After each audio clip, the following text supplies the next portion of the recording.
It is always great to have Scott Miller with us, of course, from out in San Diego, longtime great MLB columnist, New York Times contributor, as he is there at the ballpark at Petco for tonight, where the Padres and the Mets are going to get together.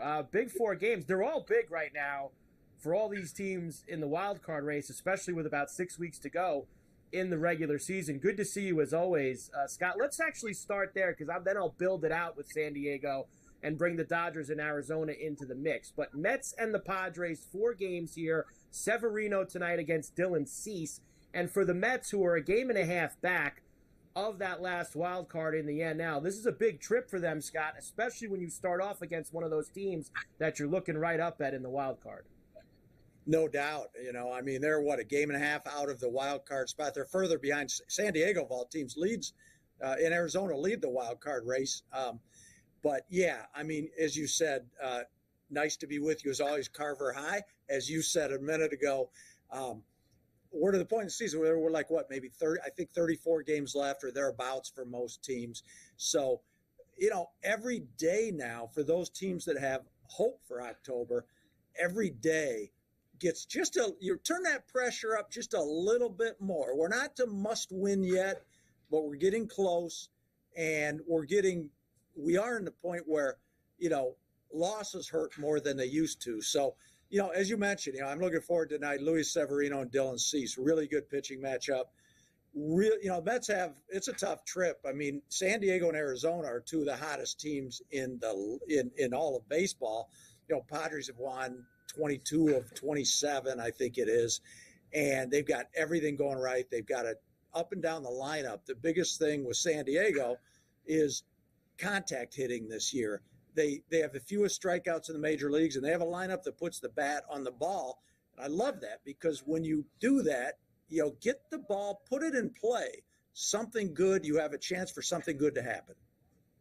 You certainly do, Scott. And let's bring that into now the bigger conversation, which is San Diego and Arizona have been so hot since the All-Star break. They've really been the 2 best teams in baseball. But the Dodgers, who kind of had that little lull for a little while, have also now been smoking hot, and they've gotten all their guys back. I mean, Muncy comes back. He's been on fire.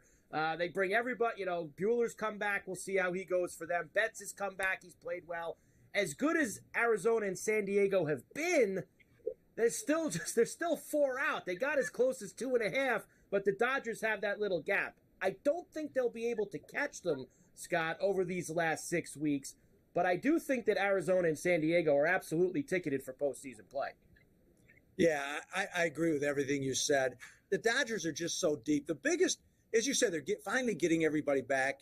And, earlier on, about 4 weeks ago, when the Padres first started to get hot, the Dodgers came to San Diego for 2-game series.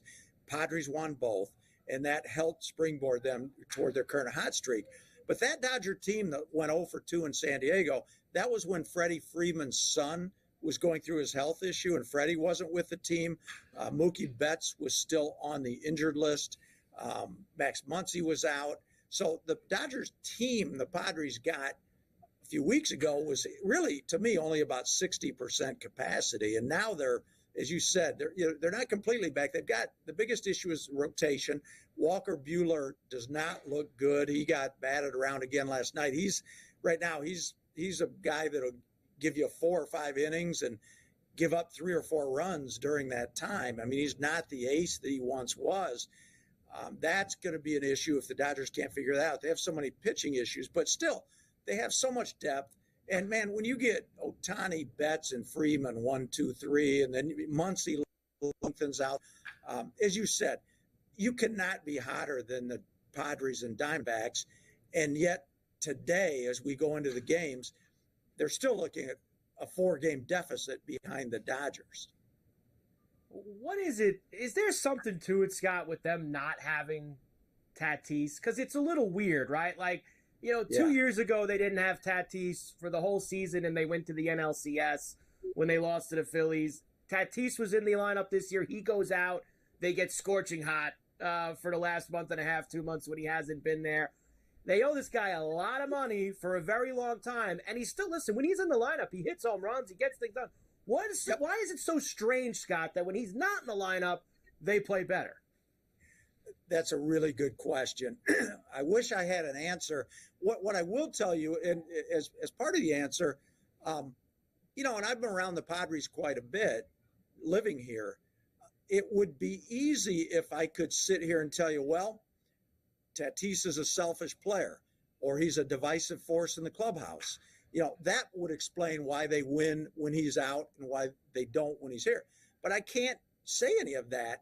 The only thing I will say is Tatis, I thought, got a little bit big-headed his second or third year, but that steroid suspension quickly humbled him. When he came back from the steroid suspension last year, I have to tell you, my best, the way he handled himself, the way he conducted himself with his teammates, the way he handled the media. He was humble. He said all the right things. And I don't mean for 1 or 2 days. I mean for the length of the season and into this year. So it's not that, he's a bad guy or he's divisive or anything like that. So it's a mystery why they got so hot when he is not around. I think he's certainly, one thing you could say, you just look at the stats. As you said, he's getting his home runs, he's getting his hits. The numbers still aren't as good as right before the steroid suspension. So some of his early years, as we look and watch how this plays out, you have to say, well, some of those numbers earlier, were probably artificially inflated. But otherwise, good player, decent guy. I still think he can help them when he comes back.